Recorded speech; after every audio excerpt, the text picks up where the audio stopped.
For portraits, Fujifilm's 110mm f2 is razor sharp. Some might even call it clinical, but not every portrait should feel this way. Sometimes I want glow, I want softness, I want mood, and I want my images to feel alive in a sense. And that's where this lens comes in. My secret portrait lens for the Fujifilm GFX system. This is the Mitakon 65mm f1.4. A fully manual lens built like a tank and one of the fastest lenses that you can mount on a GFX camera. At f1.4, it gives you a look that just doesn't exist in Fujifilm's own lineup. It's not about perfect sharpness or edge-to-edge resolution, it's about character, and that's why I keep reaching for it.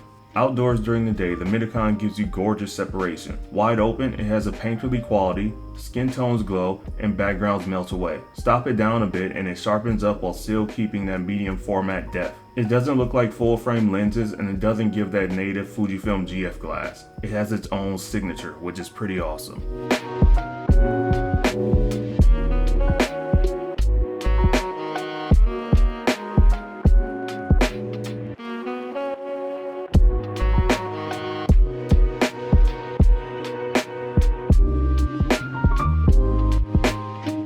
In the studio, I found myself using it two different ways. Stop down, it's reliable and sharp enough for controlled portrait work. But wide open, it gives you a cinematic edge that feels more like a painted portrait than a photograph. Manual focus in studio or in general isn't a problem. In fact, I enjoy slowing down and really dialing in my shots. It keeps me intentional with my work and it reminds me of shooting with my film cameras.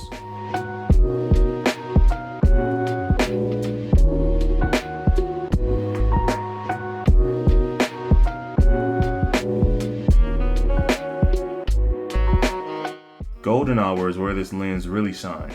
It picks up flare in a way that feels dreamy and not distractive. That f1.4 aperture gives you an almost surreal separation when the sun hits just right. Every shot feels like it belongs in a storybook. It's not the kind of glass you pick when you want technical perfection, but when you want to show emotion.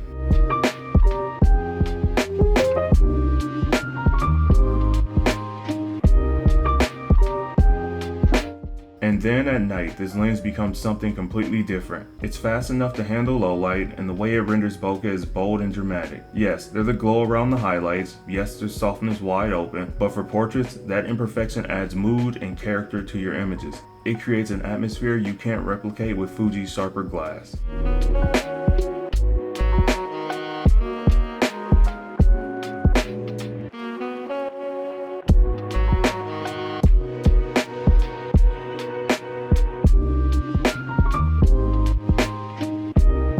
Over the years, I've used this lens in almost every situation I can think of, and each time it gives me something different, something with personality. And just to reiterate some other things that I love about the Mitakon 65mm f1.4, it's the fastest portrait lens for the GFX lineup, like I mentioned earlier, with its f1.4 aperture. It delivers mood and character unlike any other Fujifilm lens.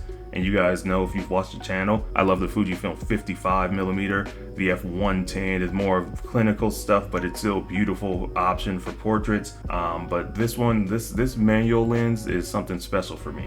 And also, this thing is way cheaper than any other GF glass for the GFX system. This thing is like $600 compared to all the other lenses I kind of mentioned earlier, being around $2,000–$3,000. So if you want something to start off your GFX 2 kit or any of the GFX systems, this Mitakon 65mm might be right for you. But it's also not for everyone, I understand that. It's manual focus only, it is heavy, and wide open, it's not super tack sharp. If you need technical perfection, you'll be happier with Fujifilm's autofocus lenses like the 110 I mentioned, and it's okay.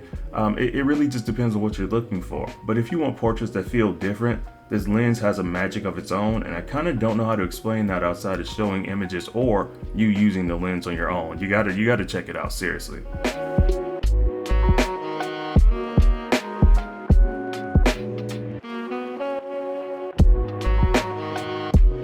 So is this the perfect portrait lens? Absolutely not. But is it a secret portrait lens for the Fujifilm GFX system? For me, absolutely. And if you're chasing portraits with mood, glow, emotion, and character, this might be the lens you've been searching for. Thanks for watching. If you enjoyed the video, make sure to leave a thumbs up, as well as subscribe to the channel if you haven't yet, so you don't miss any upcoming content. Thank you again, and I'll catch you on the next one.